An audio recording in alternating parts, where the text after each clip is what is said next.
তুই বিশ্বাস কর না, আমাকে নিন্দে করিস কেন? তোর কপালে ভক্তই দেবো। তোর বেটার নামাজ পড়িছে, তুই পড়িস টাকা। দিদি দিদি আমার কইয়ে দিছে যে তোর দাদাই নামাজ পড়ছে।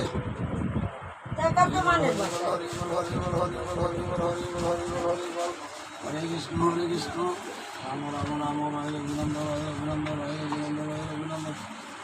এই ঈদের 3 দিন পর তোরা দেশে যাবে, দাদার অবস্থা কিন্তু খারাপ। অমঙ্গল ঘটাস না, অমঙ্গল ঘটাস না, অমঙ্গল ঘটাস না। লঞ্চে যাইস, গাড়িতে ভিড় অসম্ভব। লঞ্চে যাইতে পারবি? 3 দিন পর যাইতে হবে। দাদার অবস্থা খারাপ, তারা ভগবানকে ডাকতে কইস।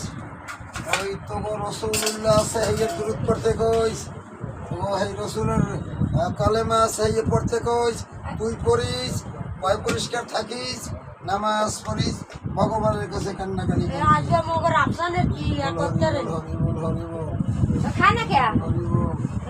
ও খাবে। ওর পেট মারা, মুখে কোনো রুচি নাই, পেটের ভিতরে সেন্সিটিভ একটু ব্যথা করে। জল দিছিস, সে জল তো খাওয়াস না, রেখি মতন অবহেলা করিস।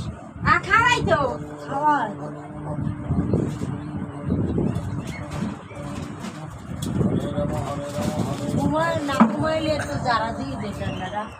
তখন তো কুমঙ্গল যায় না, এখনো তো মঙ্গল দশা ছাড়ে নাই।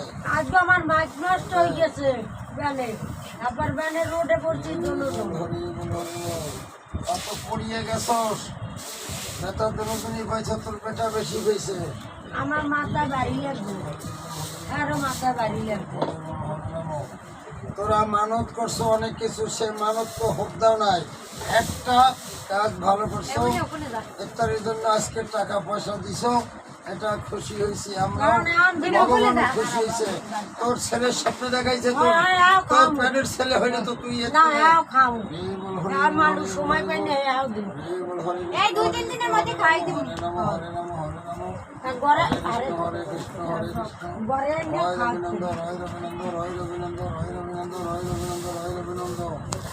ভালো ভালো কাজে যাইস, ভালো ভালো কাজে যাইস। হ্যাঁ, দিদি আসতে পারে একবার। কবে আসবো? একটু আমার দরকার লাগে, কথা আছে বলে তার কি, আমারও লাগবে। আমি জানি না, আমার কাছে দিদি বলে নাই। দিদি আবার আজকের ওই মিশি পালছে, এই দিনে আসে। রামসাইনের একটু জারা দেওয়া মুহারা তাই দিদি আসতে পারে। কবে আস না কাল? আজকেরই আসবে, আইবে অনেক রাত্রিরে।